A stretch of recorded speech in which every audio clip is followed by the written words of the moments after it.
Olá, sejam bem-vindos. Vamos ter aqui um tempinho de perguntas e respostas com a participação de você, aluno da Escola Aberta do Terceiro Setor.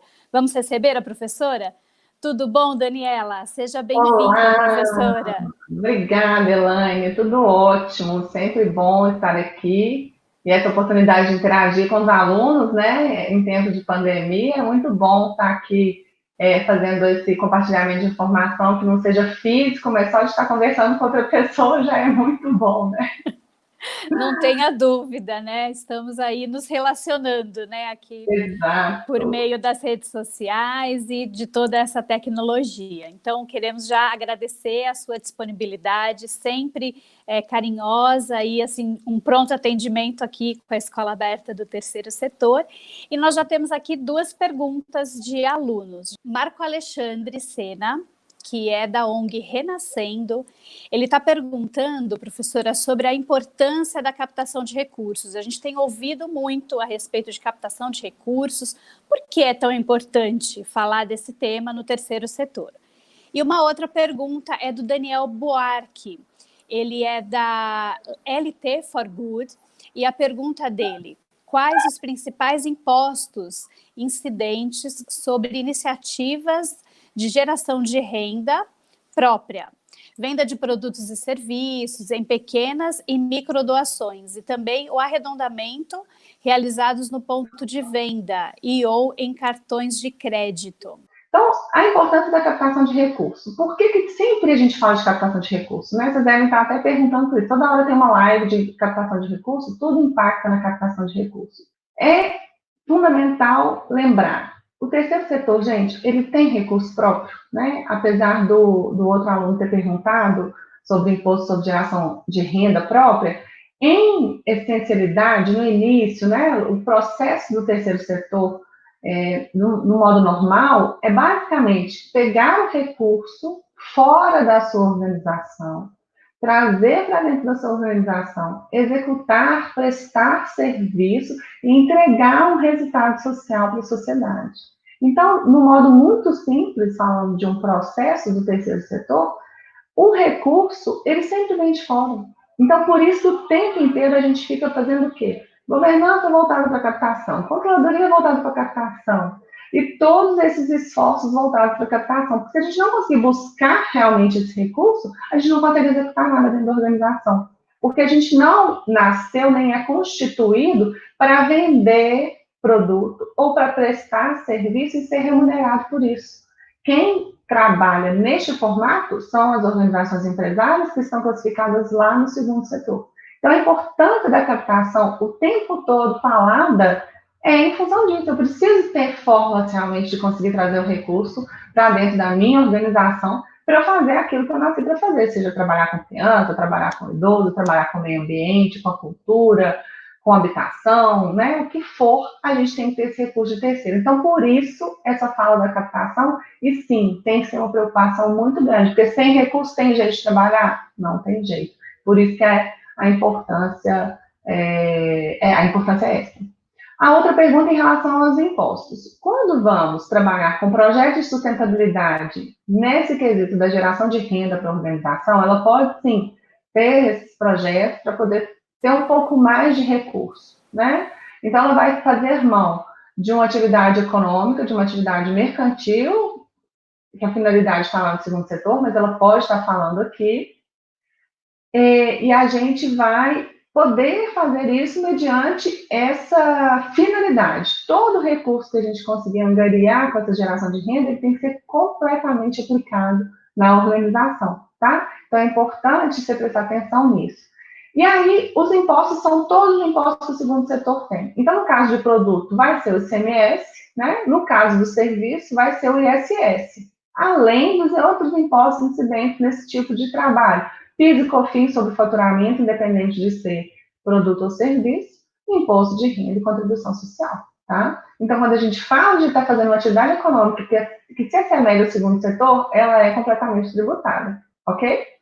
Ela não vai ser tributada se a organização ela tiver o direito à imunidade tributária previsto na Constituição Federal, que não são para todas as organizações, né? Ou se ela tiver algum certificado que é isente disso. Além disso, gente, a gente tem outras possibilidades de prestação de serviço ou de venda de produtos, e aí a gente vai ter que ver os regulamentos próprios de cada estado, tá? Então, só para vocês entenderem, por exemplo, em Minas Gerais, o regulamento do ICMS daqui beneficia as entidades sem finalidade de lucro, quaisquer que sejam elas, que façam venda de produtos com isenção do ICMS até um limite. No caso aqui, são 648 mil wengues, que é como se fosse uma moeda do governo, né? Mas é equivalente mais ou menos a TJLP. Então, esse valor, ele pode ser vendido durante o ano, que você não vai ter tributação, tá? Então, é importante que a gente saiba o que a gente está vendendo e se a gente vai ter essas isenções aí na legislação tributária. Ok, foi isso mesmo, professora. E agora nós temos uma participação especial do senhor Dimas e vai fazer a pergunta diretamente para você, professora. A nossa dúvida maior é em torno realmente da questão da receber doações para a entidade e para ser debitado no imposto de renda, né? Acreditado de acordo com a lei, né? E outra é como captar recursos no exterior, né? Porque nós temos várias ofertas, vários editais, e a gente não tem um caminho para acessar esse nicho, né? Então, Dimas, a doação, que você chama de doação, que é a destinação do imposto de renda, ela pode ser feita pelas pessoas físicas e pelas pessoas jurídicas, tá? Pelas pessoas físicas, elas podem ser feitas em dois momentos. Elas podem ser feitas durante o exercício. Então, por exemplo, esse ano de 2020, a pessoa física ela pode fazer uma doação para o fundo. O fundo pode ser o fundo da criança e do adolescente, o fundo do idoso, o fundo da cultura, o fundo do esporte. A gente tem vários fundos e vários meios de fazer essa destinação do imposto de renda durante o ano. Eu não sei qual é a atividade da sua organização aí em Goiás, mas então ele pode fazer isso durante o ano. Direito idoso, abrigo de idosos. Então, ótimo, é bom a gente já focar então para o idoso. Então, para o idoso também pode ser feito nesses dois momentos pela pessoa física. Então, a pessoa física ela pode fazer a destinação para o fundo do idoso, né? Aí do seu município de Catalão, e aí ela faz durante o ano essa doação. E na declaração do imposto de renda, que é essa declaração de ajuste que a gente faz no ano seguinte, então esse ano de 2020, a pessoa física em 2021 vai fazer o ajuste, a declaração de ajuste. Se ela não doou durante o ano, ainda assim, lá no momento de fazer a declaração, ela ainda pode doar. E aí, Dimas, é tão interessante a gente pensar que a gente costuma fazer essa campanha só no final do ano ou no momento da declaração. E a gente deveria fazê-la durante o ano inteiro, porque durante o exercício, então, nesse 2020, a pessoa pode doar 6%. Na hora que chega lá, na hora da declaração, só pode doar 3%. Então, cai pela metade a possibilidade da destinação. Certo? Então, ela pode doar nesse exercício de 2020, e aí o ano que vem ela vai fazer o quê? Ela vai pegar esse valor que ela doou e já vai abater direto na declaração do imposto de renda dela. Ela não precisa fazer de novo nova destinação. Certo? Então, é legal vocês fazerem a campanha durante o ano. A pessoa jurídica, ela só pode fazer a destinação durante o ano. Então, tem que batalhar durante o ano, que a pessoa jurídica ela pode fazer a destinação e ela vai ter também esse abatimento do imposto de renda dela pessoa jurídica. Então, é interessante que você busque com empresários, né, com as empresas durante o ano, e com as pessoas físicas você tem esse tempinho a mais que é no ano seguinte, tá?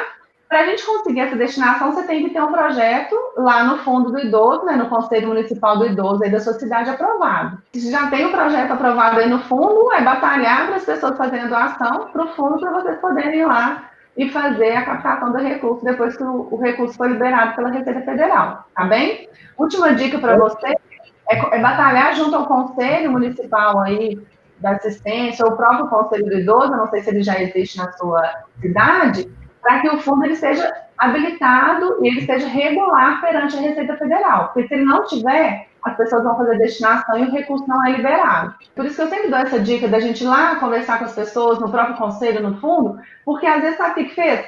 Como conselhos são de eleição de 2 em 2 anos, né? A maioria podia ser de 4 para acompanhar a gestão pública, mas não é. muda a diretoria e não muda a documentação, não muda o representante no CNPJ, né? Então, essas questões, às vezes, tão bobas que as pessoas deixam de observar na gestão dos fundos, acabam atrapalhando as organizações a receberem seus recursos, tá? Então, é sempre bom ficar de olho nas plenárias, perguntar para saber como é que está a parte da regularização fiscal dos fundos e dos conselhos. Para captar recursos no exterior, realmente a gente tem vários editais aí, né? A União Europeia fechou a janela dela de edital em março, salvo engano, né? E ela estava com muito recurso, foi antes da pandemia a janela da União Europeia, com o edital, e a gente fazia tudo pela internet. O que eu gosto de dar dicas, para a gente conseguir captar recursos no exterior, a gente tem que ter uma contabilidade regular. Porque no exterior eles pedem mesmo cópia dos balanços assinados pelo contador e eles pedem muita informação financeira que tem que vir do balanço. Então, eu vejo que muita entidade tem uma dificuldade de captar, porque às vezes não consegue traduzir o balanço nosso aqui em português para o que eles querem lá, né? Em inglês, ou na língua lá de onde você for captar o recurso, né? A gente tem muito recurso também na Austrália, é o mesmo esquema. Então, o balanço, eu vejo que sempre, a gente tem normalmente uma aba muito grande de informações financeiras e que elas saem da contabilidade. Então, fique atento, você está com o seu balanço fechadinho do exercício anterior, e de exercícios anteriores, eles pedem em média 3 últimos anos de informações financeiras. E aí, muita entidade não consegue por isso. E o estatuto? O estatuto é outro ponto que tem que estar muito fechadinho, atualizado, porque você tem que copiar muitos itens do estatuto para preencher as lacunas, né? As informações que os recursos do exterior normalmente pedem. E aí, se tem inconsistência entre o que você escreveu e o estatuto, também não vem recurso. Então, são 2 dicas que eu sempre vejo que refletem com as organizações, que barram até o andamento do próprio processo. A gente não consegue nem passar da etapa de cadastro da entidade, porque a gente não consegue colocar essas informações. Então, é o estatuto atualizado para bater com a informação que você vai digitar lá nos relatórios, né, no sistema das captações de recursos no exterior, e as informações financeiras que tem que vir de balanço. Então, não adianta colocar saldo bancário, extrato bancário que o pessoal coloca, ou às vezes um relatório de prestação de contas que a gente faz dentro da organização. Tem que ser informação contábil mesmo, tá bem? Tem que ficar de olho, porque assim, o ano civil lá fora é diferente do nosso. O nosso ano civil aqui é de janeiro a dezembro. Lá fora, em geral, é de junho a julho. E como a turma lá é mais organizada que a gente, né, como que eles fazem? Eles pegam os processos antes para poder contar no orçamento e para gastar no exercício seguinte. Então, em geral, a janela deles é de janeiro a junho, a janela de abertura de processos, para poder liberar o recurso. De julho, por exemplo, desse ano, agora de 2020, eles liberam o recurso de julho de 2020 até junho de 2021. Então, a gente pede antes para chegar esse recurso. Então, agora, para o final do ano e início do ano que vem, é a janela boa de pedir recurso no exterior. Tudo bem, muito obrigado. Obrigada a você que está aqui participando com a gente. Espero que você continue fazendo os cursos da Escola Aberta aí, que ajudam muito na profissionalização das instituições. Parabéns por trabalhar aí com a instituição para os idosos. Boa sorte, viu? Obrigado. A próxima pergunta é da Patrícia Yamamoto Fernandes. Ela é da organização ABMSA. Como contadora, como que você explicaria, professora, a importância do terceiro setor para aqueles que nunca trabalharam no terceiro setor e para aqueles que só veem, infelizmente, as notícias ruins sobre as entidades? Contabilidade antes e depois da pandemia. Quais os desafios e oportunidades possíveis? Então, são 2 colocações aí que ela nos faz, né? Pois é. O terceiro setor é impressionante como que notícia ruim é aquela que fica, né? Então, quando a gente teve a CPI das ONGs lá em 2009, que inclusive foi uma das provocadoras da gente ter um marco regulatório hoje, né? Olha pra você ver, o negócio aconteceu lá em 2009, o marco regulatório saiu, começou a sair em 2014, mas foi realmente publicado e deu certo em 2016, mas hoje, em 2020, a gente ainda vê muito problema na contratualização entre as entidades e os gestores públicos. Fica ainda, né, esse preconceito em relação às organizações do terceiro setor por conta muito de uma desconfiança, né? Então, a gente trabalha com recurso que não é nosso, e isso é de uma responsabilidade muito grande, muito grande. Então, acaba que para a gente que trabalha com o terceiro setor, uma preocupação a mais, né? Porque eu não posso fazer qualquer coisa com esse dinheiro. Muitos dos recursos que vêm para as entidades, eles vêm carimbados por projetos que a gente capta, né? Por parcerias públicas que a gente faz. Então, fica fácil direcionar o recurso para ali. Mas a gente sabe que a gente tem diversos outros gastos dentro da organização que também precisam de recursos, e aí esses recursos vão chegando por doações, às vezes, de pessoas físicas, por patrocínios ou outras formas de entrada desses recursos, e aí todo mundo fica na dúvida, né? Como que esse recurso veio parar, como que a organização consegue se manter. E as organizações também ficam na desconfiança de apresentar essas informações, muitas com medo que parem as doações, é impressionante, mas é verdade, a gente tem esse medo. Muitos têm medo de publicizar os seus doadores e outras organizações irão e tomarem as doações dela, né? Mas não tem jeito. Para a gente desmistificar esse preconceito que a gente tem com o terceiro setor, né? Que como se fosse muito fácil trabalhar com recursos das outras pessoas, físicas e jurídicas, não é. E aí a gente bate na tecla de controle e transparência. Porque só assim a gente vai conseguir mostrar para a sociedade que a gente realmente está trabalhando com um recurso que não é nosso, mas a gente está trabalhando da melhor forma possível. Então, só demonstrando realmente tudo que entra na organização e como isso é aplicado, e mais importante, o resultado que a gente gera, porque isso não tem como medir, né? Falar de colocar uma criança alimentada dentro de casa, feliz dentro de casa, falar de trabalhar com a convivência familiar, com fortalecimento de vínculos, com redução de vulnerabilidade social, ainda são questões muito difíceis da gente medir, né? Então, a forma que a gente tem de apresentar ainda são dos números financeiros, gente. Então, é um modo que eu entendo da gente desmistificar. Então, de onde vem esse recurso? Quem está doando? É importante, sim. A gente tem que ser transparente o tempo inteiro, né? Questão de princípio de ética, não tem jeito de ser pela metade. Eu não sou meio ético, eu não sou meio transparente. Ou eu sou completamente transparente, ou eu sou completamente ético, ou eu não sou, tá? Então, é importantíssimo que a gente trabalhe nessa conscientização e ampliação, não só do trabalho em si social que é feito pelas organizações, mas da capacidade que elas têm também de transparecer as atividades que elas estão realizando. E a continuação é quais os desafios e oportunidades possíveis na área da contabilidade antes e depois da pandemia? Em relação às oportunidades que a gente tem agora no pós-pandemia, né? Porque mudou tudo. A gente falar do antes está até difícil da gente comparar. Esse dito aí, novo normal, é difícil de eu te dizer o que é o novo normal. Mas uma coisa está muito clara para a gente com a pandemia. A questão da transparência, como eu disse, né? É repetir? É repetir. Mas as organizações hoje que estão conseguindo os escassos recursos que a gente tem disponíveis, porque a maioria dos recursos estão sendo todos aplicados na saúde, então as organizações que estão trabalhando nas outras áreas, você vê o aperto que o pessoal da cultura está passando, né? O pessoal que trabalha com o meio ambiente, que antes tinha muito mais recursos disponíveis, e agora, de repente, né, a gente teve esse recurso todo sendo direcionado para a saúde. Quem está conseguindo sobreviver aí é realmente quem é transparente. E eu entendo a contabilidade como fundamental nesse processo, porque são os registros feitos da maneira correta, de acordo com a norma. A contabilidade do terceiro setor, ela é específica, sim. Ela não é uma contabilidade como a empresarial, nem como a contabilidade pública. São distintos. Então, aqui no terceiro setor, a gente tem especificações e a gente tem fórmulas de colocar os números nos seus determinados lugares para que eles representem a realidade da organização, né? Então, eu digo também, publicizar, fazer essa transparência. Onde que a gente vai colocar isso, gente?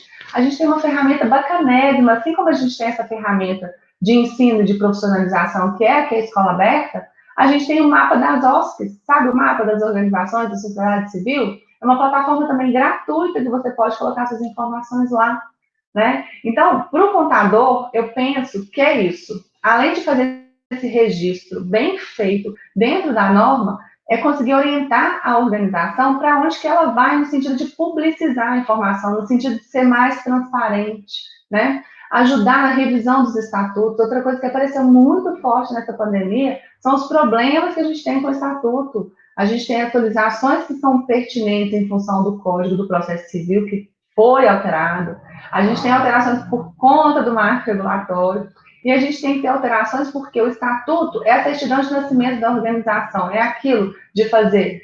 Sabe quando você entra num prédio que eles não te pedem a documentação para te identificar? Não pede sua certidão de nascimento para te identificar? O estatuto é aquilo que identifica a organização. Então, se o estatuto ele não está em sintonia, alinhado com a realidade da organização, do que ela realmente faz, ele deixa de ser esse documento de identificação. Né? Então, o contador ele pode atuar muito na melhoria dos estatutos, né, junto com os advogados, e na publicidade das informações da organização. Esse é meu entendimento, minha dica aí de possibilidades alternativas e oportunidades de negócio para os contadores. Muito bom. E aproveitando que você tocou na questão do estatuto, eu vou emendar uma pergunta aqui da Patrícia Cruz. Ela é da Aslob.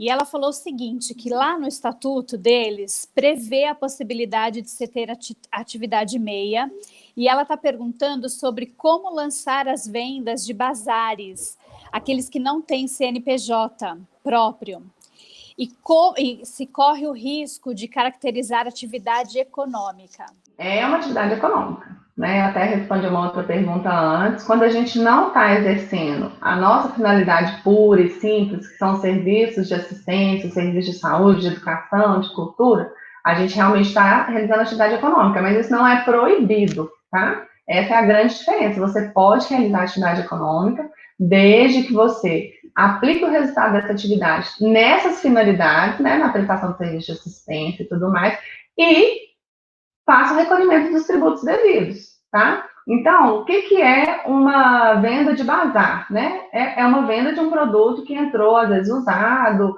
ou de uma doação que vocês receberam, e que vocês vão estar vendendo esse produto e vão estar arrecadando uma receita com ele. Então, você vai ter receita originada de vendas do bazar, tá? Então, você pode fazer esse registro contábil, contabilizar isso, é uma receita, inclusive, de uso livre, que a gente fala na contabilidade, ela não tem restrição, ela não precisa ter o carimbo da restrição, vai poder ser usada em vários gastos, mas dentro da organização. Quando eu falo vários gastos, gente, às vezes fica um mal entendido, mas para deixar claro, a gente tem muitas despesas administrativas, ou despesas indiretas, ou gastos indiretos dentro das organizações, a gente não consegue colocar nos editais, nos planos de trabalho, nas parcerias públicas. E esse gasto existe, né? Então, para fazer face a esses gastos que são necessários para a organização realizar suas atividades, que a gente tem que ter uns recursos sem restrição. E os recursos que vêm de bazar, às vezes eles são sustentos de muitas organizações. Então, pode registrar receita, pagar o tributo devido. Ah, que tributo? Em geral, eu dei a dica também que, em geral, na maioria dos regulamentos do ICMS do Estado, as vendas originárias de bazar não têm tributação, mas tem um limite para que ela possa ser feita, tá? Então, tem que observar isso. Ok. E agora uma pergunta do Cláudio Antônio da Silva. Ele é profissional liberal da área da contabilidade e ele está perguntando qual a melhor forma de produzir material para captação de novos clientes no terceiro setor. A melhor forma, eu entendo que é publicizando o seu estatuto, né? Então, eu acredito que a certidão de nascimento, que é o estatuto, o seu cartão de boas-vindas é o estatuto com as suas finalidades, os seus objetivos sociais. E aí já vou puxar a sardinha também para outra temática que eu defendo muito, a governança corporativa. O estatuto é nosso primeiro instrumento de boa prática de governança corporativa. Por quê? Ele vai estar dizendo ali de como eu dirijo a minha organização. Então, isso também para captação de recursos é muito importante. Quem está à frente daquela organização? O que faz um presidente da organização? Tem diretoria nessa organização? Quais são as funções da assembleia de associados? Quais são as funções da diretoria, da gestão executiva? Eles têm limite de atuação, de alçada? Então, esse cartão de visitas da entidade, ele tem que dizer, aqui a gente vê que são as finalidades que estão no estatuto, né? Quem que vai fazer, né? Quem que dirige essa organização? Para onde que a gente vai, tá? Então, Cláudio, eu entendo que esses são os melhores pontos a serem focados para a gente começar a publicizar a entidade e trazer a credibilidade que ela precisa para os doadores virem, tá? Os doadores só virão se eles tiverem confiança na sua organização. E eles só têm confiança na sua organização se o estatuto refletir a realidade dela e se essa governança corporativa estiver muito bem desenhada dentro do estatuto e acontecer de fato lá na sua organização. Ok, e agora a Greide Mary Fernandes da Costa, ela é da GM Contabilidade, e ela pergunta se existe algum trabalho voltado para a contabilidade do terceiro setor, e se existe também especialização na contabilidade do terceiro setor. Então, aqui na Escola Aberta, eu sou contadora, professora da escola, e vários colegas contadores que a gente tem hoje aqui no nosso staff de professores da escola, e a gente ensina muito sobre contabilidade, sobre controladoria, sobre governança, né, já abrindo um pouco mais desse aspecto somente o contábil, da escrituração contábil propriamente dita, tá? Tem especialização, assim, tem especificação para a contabilidade do terceiro setor? Tem. A gente tem contas que são diferentes, a gente tem formas mesmo de fazer o débito e crédito, né, para quem é contador aí, que são muito específicas do terceiro setor. Então, realmente é importante que a gente saiba como fazê-lo. Os cursos de graduação, poucos têm uma cadeira específica, tá? Eu tenho notícias de poucos no Brasil inteiro.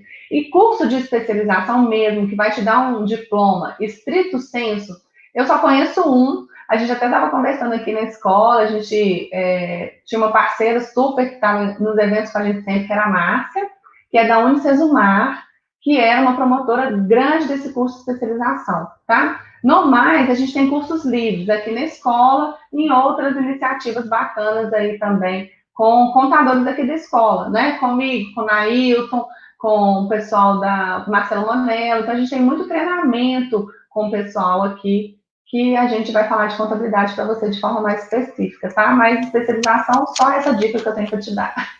Bom, e agora vamos com a pergunta do Darlan Lira, ele é da Associação Beneficente Projeto Nordeste. O governo pode ajudar as OSCs em medida emergencial sem ter edital aberto ou projeto previamente aprovado? E se sim, como que isso pode acontecer? O governo pode sim estar dispensando o chamamento que está previsto no marco regulatório em função da pandemia, tá? O que a gente está vendo? Muitas prefeituras, né, muitos governos de estado decretaram regras próprias, legislações próprias, inclusive com essa chancela da dispensa do chamamento público para poder fazer diversas contratações das organizações aí do terceiro setor para ajudá-los na prestação de serviços, na contratação de pessoas para a saúde, no fornecimento de alimentação para a área de saúde. Eu estou vendo muita coisa realmente para a área da saúde, que é onde que a coisa está pegando, mas também muito gestor aproveitando para realmente fornecer outros tipos de serviço na sua localidade por meio dessa dispensa de chamamento público, tá? Então, o modo é a iniciativa do gestor, tá? Porque a nossa iniciativa, ela é feita por termo de fomento, que é a iniciativa da sociedade, e nesse momento de pandemia a gente não tem muita clareza ainda do termo de fomento, ele ser o documento hábil necessário. Realmente é uma demanda do gestor, haja vista a necessidade que a pandemia gera na localidade naquele momento. Então, ele realmente pode estar contratando 100% diretamente você. Então, você tem que ter esse serviço aí disponível, organizado para tal, né, para fazer esse atendimento emergencial aí para os gestores públicos locais na sua localidade. Professora, o Luiz Cláudio Beato Portugal, ele está no processo de institucionalização da organização dele aqui, e ele pergunta o seguinte: o que você poderia apontar como benefícios a serem buscados para uma OSC que está sendo criada, né, que buscará atuar na defesa do patrimônio histórico, artístico, cultural e ambiental? Uma dica: tem que ser um estatuto muito bom. Então, para fazer o estatuto, eu sugiro construção de mapas mentais, sabe? Constrói o que realmente, de fato, você quer fazer e quais são suas possíveis fontes de recurso, né? Como você bem sabe, está entrando na área aí, a gente no terceiro setor, a gente não tem fonte própria de recurso, tudo vem de fora. Então, você tem que mapear de onde você vai ter possibilidade de captar esse recurso. Então, eu tenho mais possibilidade de captar onde? Pelo que você está falando, a gente tem muita possibilidade na Lei Rouanet, né? Principalmente essa preservação do patrimônio vem muito da área da cultura. Então, lê a Lei Rouanet, vê os requisitos que a Lei Rouanet prevê já para você estabelecer no seu estatuto, tá? Ver também os dispositivos de cultura locais, né? Onde você vai atuar. Então, vê na sua prefeitura se tem, vê no estado que você está atuando também, se tem algum dispositivo próprio da área da cultura.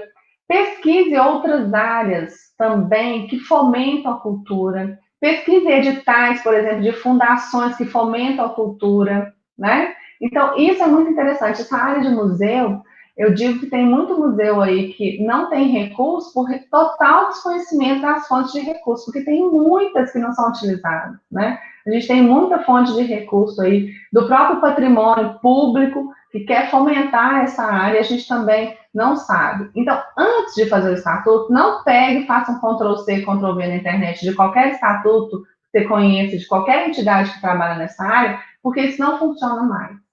Então, Luiz, aproveita que você está nesse processo de planejamento da organização, esse pré-operacional, que é o mais bacana, e veja todos esses pontos. Então, constrói, sabe, o mapa mental dos serviços que você quer colocar e o mapa mental de onde você vai buscar esses recursos. E aí, com isso na mão, você vai conseguir construir muito bem quais são os objetivos e finalidades da sua organização e vai conseguir construir muito bem quem precisa estar na sua organização, até do ponto de vista da direção da sua organização. Porque é importantíssimo que a gente tenha conselhos, as assembleias, pessoas também que são da área, pessoas que vão te ajudar a caminhar nessa área para conseguir o recurso. Eu falo hoje que o associado que está em cargo de presidente, vice-presidente, diretor técnico, diretor financeiro administrativo, seja o nome que você vai colocar aí na sua organização, ele tem que ter algum vínculo com a organização, então ele tem que ter feito parte dessa construção, porque essas pessoas são as figuras que falam em nome da entidade. E por elas, a credibilidade inicial de uma entidade que está começando igual a sua, que vem, tá? Então, veja, no terceiro mapa mental, quem são as pessoas que vão compor a governança da sua organização. Então, quem vai ser presidente, quem vai ser diretor, quanto tempo que vocês vão ter de mandato, o que cada um vai fazer, tá? Então, isso aí é fundamental, estratégico, eu tenho certeza que, bem feito, vão ajudar vocês muito no fomento e na captação de recursos. A Regina Tosta é do Instituto Teresa Tosta e ela pede, por favor, para que você passe para ela um checklist dos documentos que a OSC precisa apresentar mensalmente à Receita Federal. É possível a gente ter esse checklist?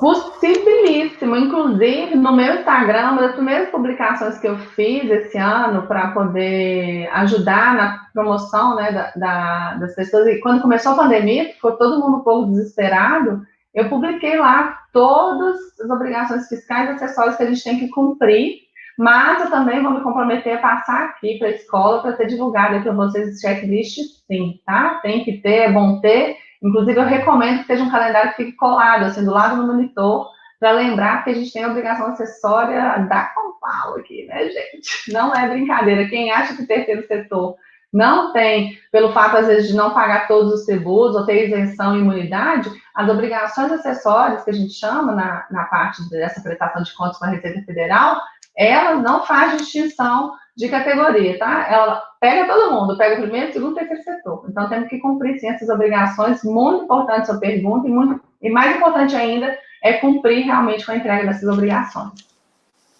Ok, muito bom. Então, os alunos fiquem aí de olho, porque a gente vai deixar aí, a gente vai informá-los também onde que eles podem ter acesso aqui na Escola Aberta a esse material que vai ajudar e contribuir bastante, né?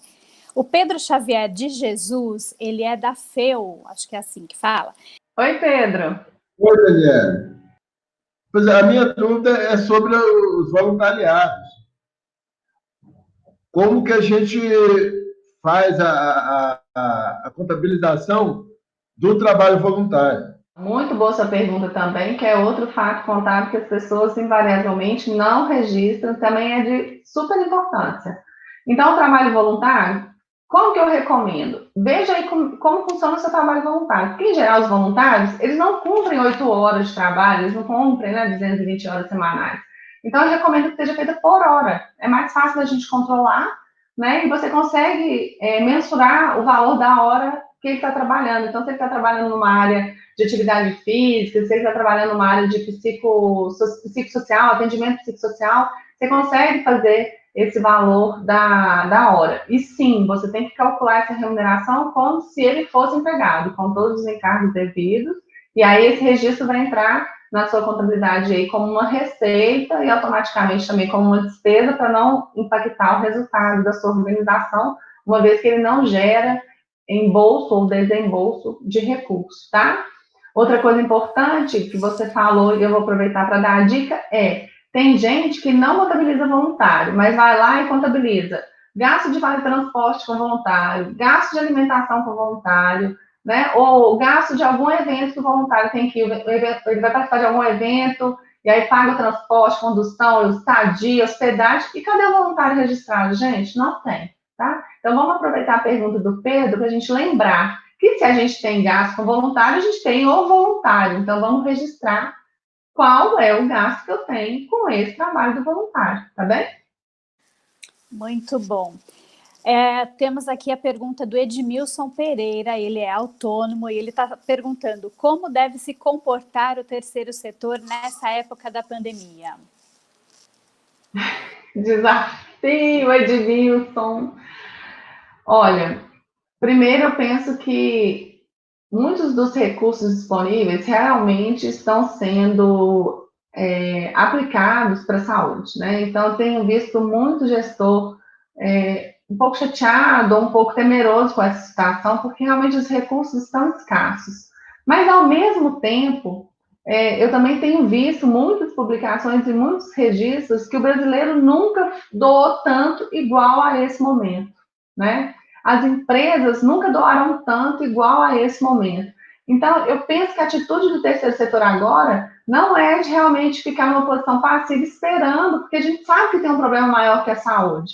O momento agora é realmente de correr atrás de novo dos recursos, gente. Tem recursos, sim. E tem mais gente agora disponível para poder doar, né? Então, é realmente buscar as formas, facilitar a vida do seu doador, né, da pessoa que vai poder ajudar a sua entidade aí do ponto de vista de recursos, se abrindo para ela, se mostrando para ela, né? Eu acho que a questão da transparência sempre é importante nesse momento da gente captar o recurso. Então, é buscar mesmo, é se mostrar e está aparecendo de novo, né? Não sei dizer, né, se o melhor aspecto aí, se é uma rede social, se é um contato e-mail, WhatsApp, uma vez que a gente está no distanciamento social, mas o importante é continuar com buscas e estratégias possíveis da captação de recursos. Não vamos parar, tem recursos sim, tem mais gente para doar.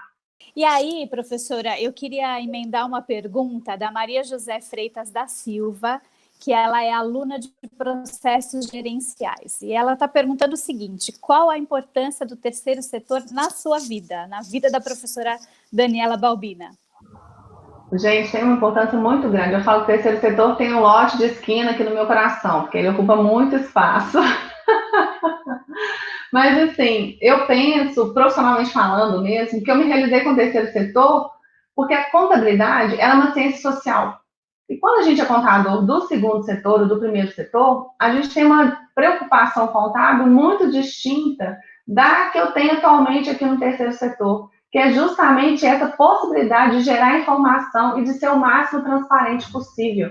Então, essa obrigação que o terceiro setor tem me dá muita alegria, me dá muito conforto e confiança para fazer o meu trabalho na sua totalidade, de aplicar tudo que eu tenho na contabilidade para ser aplicado aqui no terceiro setor.